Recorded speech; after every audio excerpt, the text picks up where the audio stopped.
परतवाड्यातील एका छोट्या व्हॉट्सअप ग्रुपमधून सुरू झालेली ही गोष्ट काही तासात संपूर्ण महाराष्ट्राला हादरणारी ठरली.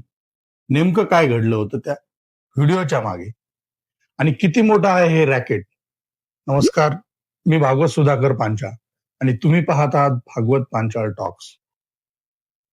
अमरावती जिल्ह्यातील परतवाडा परिसरात 11 एप्रिलच्या सुमारास काही आक्षेपार्ह व्हिडिओ आणि फोटो सोशल मीडियावर वेगाने प्रसारित होऊ लागल्याने खळबळ उडाली.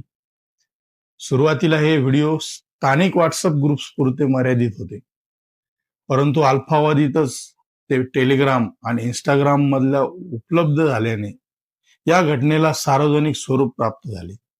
या व्हिडिओमध्ये अल्पवयीन मुली आणि काही तरुणींना विवस्त्र आणि आक्षेपार्ह स्थितीत चित्रित करण्यात आले होते, ज्यामुळे संपूर्ण जिल्ह्यात संतापाची लाट उसळली.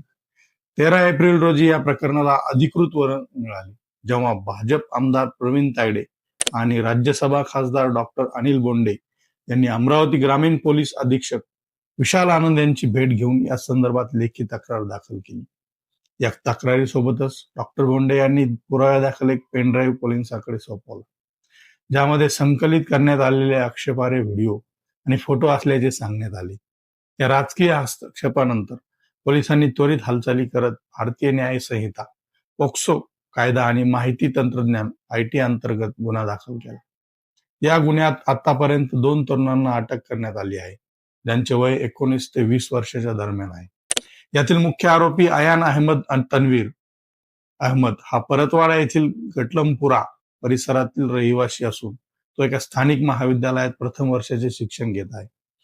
अयानने परिसरातील मुलींशी मैत्री वाढवून त्यांना प्रेमाच्या जाळ्यात ओढून त्यांचा विश्वास संपादन केल्याचा आरोप आहे. या मैत्रीचा गैरवापर करत त्यांनी संबंधित मुलीसोबत खाजगी क्षण चित्रित केले आणि नंतर हा व्हिडिओचा वापर करून त्यांना ब्लॅकमेल करण्यास सुरुवात केली. दुसरा आरोपी उजेर खान इक्बाल खान याने आयांच्या मोबाईल मधील हे आक्षेपार्ह व्हिडिओ मिळवून ते सोशल मीडियावर सर्वप्रथम व्हायरल केले. तांत्रिक तपासात असे दिसून आले आहे की उजेरने जवळपास 100हून अधिक व्हिडिओ आयांच्या फोनवरून डाउनलोड केले होते आणि ते विविध प्लॅटफॉर्मवर प्रसारित केले. त्यामुळे पीडित मुलींच्या सामाजिक प्रतिमेचे कधीही भरून न येणारे नुकसान झाले. या प्रकरणाचे गांभीर्य लक्षात घेता अमरावती पोलिसांनी भारतीय न्याय संहिता 2023 या नवीन कलमाचा वापर केला आहे. हा बदल भारतीय फौजदारी कायद्याच्या इतिहासातील एक महत्वाचा टप्पा असून डिजिटल पुराव्यांच्या आधारे गुन्हा सिद्ध करण्यासाठी याचा मोठा उपयोग होणार आहे. अमरावती ग्रामीण पोलीस अधीक्षक विशाल आनंद यांनी स्पष्ट केले आहे की पीडित मुली किंवा त्यांच्या कुटुंबियांनी सामाजिक भीतीपोटी तक्रार दाखल केली नसल्यामुळे पोलिसांनी स्वतःहून पुढाकार घेऊन हा गुन्हा दाखल केला आहे.